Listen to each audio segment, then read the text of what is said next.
বুঝে দেখো এবার, যদি ওর উপরের থেকে হাত উঠে যায় হাত যাবে কোন জায়গায়? আমার না এসব বাজে কথা ভালো লাগে না, আমার লজ্জা করে কেমন সত্যি ভাইরি।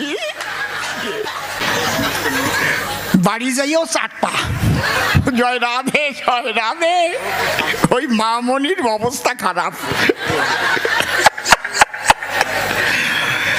আর যারা সাধুসঙ্গ জীবনেও না করে ওইগুলোর দ্বারা ক্ষতি হয়। বুঝতে পারছেন কি বলছি? ওদের দ্বারা সব আকাশ। আর বেশি বলবো না বাবা, আপনার যার যার ব্যাপার বুঝে নেন গিয়ে। কিছু কিছু কথা একটু ইশারায় বলতে হয় নাকি? বুদ্ধিজীবী যারা ইশারাতে বুঝে নেয় তারা ইশারায় বোঝে কেমন জানেন? ছোট্ট একটা গল্প বলবো। ও তো একটা গল্প বলেছে, আমি বলবো, পারমিশন দিচ্ছেন? বলবো। একটা 24 বছরের ছেলে একটা 18 বছরের মেয়েকে গান শিখায় রাত্রিকালে। টাইম করেছে রাত 8টার পর। আর ওর বাবা কিন্তু কাজ করতে গেছে দুবাই শহর, মা আর মেয়ে থাকে ঘরে। আর ওই মাস্টার মশাই রাত 8টার সময় আসে গান শিখাবার তরে। এখন ফোনটা বন্ধ করুন। মাস্টার মশাই হারমোনিয়াম মেয়েটাকে দিয়া আর নিজে ডুগি তবলা নিয়া, উনি ডুগি তবলা বাজান, ধা দিন ধিন না ধিন ধিন না তিন তিন না ত্রেকটা ধিন না ধিন দিন না দিন না তিন তিন না ত্রেকটা ধিন না। আর মেয়েটা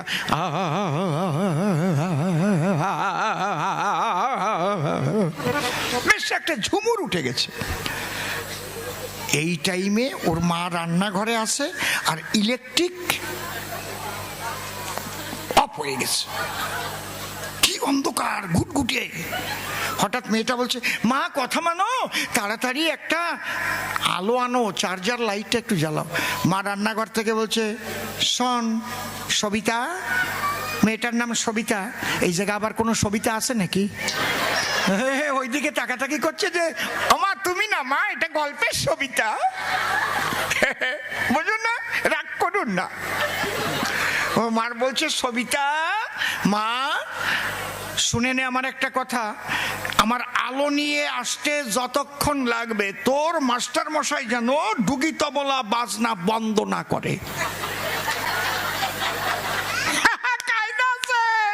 আর কব না, বুঝে দেখো এবার, যদি ওর উপরের থেকে হাত উঠে যায় হাত যাবে কোন জায়গায়?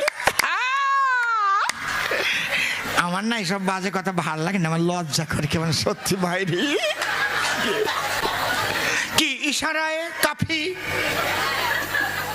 মেয়েটা বলছে, মা অন্ধকার ঘরে ডুগি তবলা বাজাবে কেন? মা বলো না। আমার বলে, চুপ, একদম কথা বলবি না। বুঝিস তো বোঝ, না বুঝিস তো মুখ বোঝ। বাজনা যেন বন্ধ করে না। দিন দিন না দিন দিন না তিন তিন না ত্রেকটা দিন না, কোনো হাত যেন কামাই না যায়। দেখেছেন কায়দা করতো? ওই মামনির পেটে ব্যথা উঠে গেছে।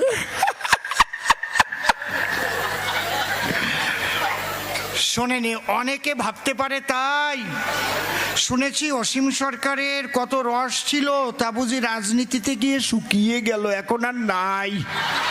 ওই রকম না, অন্তরে করুন ধারণা, বান্দর বুড়ো হয়ে গেলেও গাছে ওঠা স্বভাব যায় না, অত সোজা না।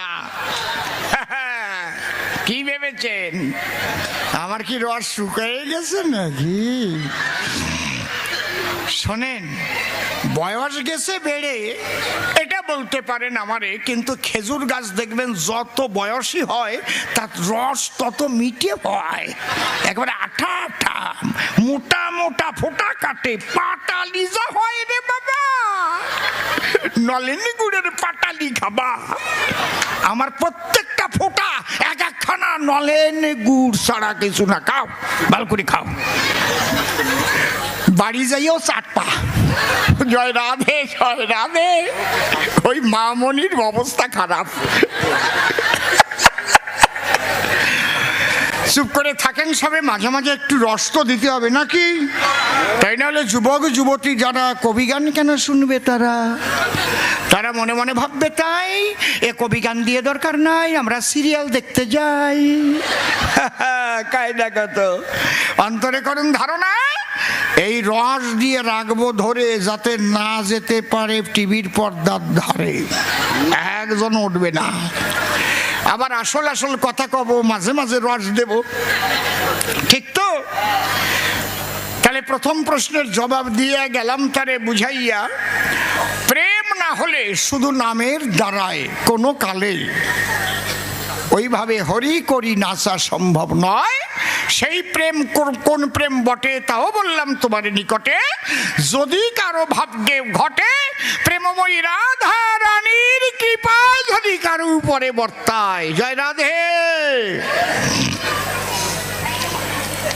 এইবার আপনারা আমার কথা লবেন, এই রাধা প্রেমের তত্ত্বটা শ্রীগুরুর কাছে ভালো করে জেনে নেবেন, শ্রীগুরু আপনাকে বলে দেবে। কি বলছি বুঝতে পারছেন? আমি 20 কথা বলে যাই, আপনি এগুলোর সমস্ত কিছু পাবেন শ্রীগুরুর ঠাই। এই জন্য বলছে, দীক্ষা গুরু কৃষ্ণ আমার শিক্ষা গুরু রাই, বৃন্দাবনের ভজন তত্ত্ব যাহার কাছে পাই। ঊর্ধ্বলিঙ্গ ঊর্ধ্বজনী ঊর্ধ্বরতি হয়, ঊর্ধ্ব না হইলে জীবী যাবে জমালয়। পুরুষের লিঙ্গ হয় মস্তকের মণি, তাহা দিয়ে খেলা করে দেবপদ্মজনী। সাধকের স্থান হয় বৃহৎ বৃন্দাবন, শ্রীরাধিকা হয় তার প্রেমের মহাজন। কথাগুলোর কত ওজন জানে কেবল রসিক সুজন, অরসিকের জানা সম্ভব নয়। তাহলে প্রথম প্রশ্নের জবাব হলো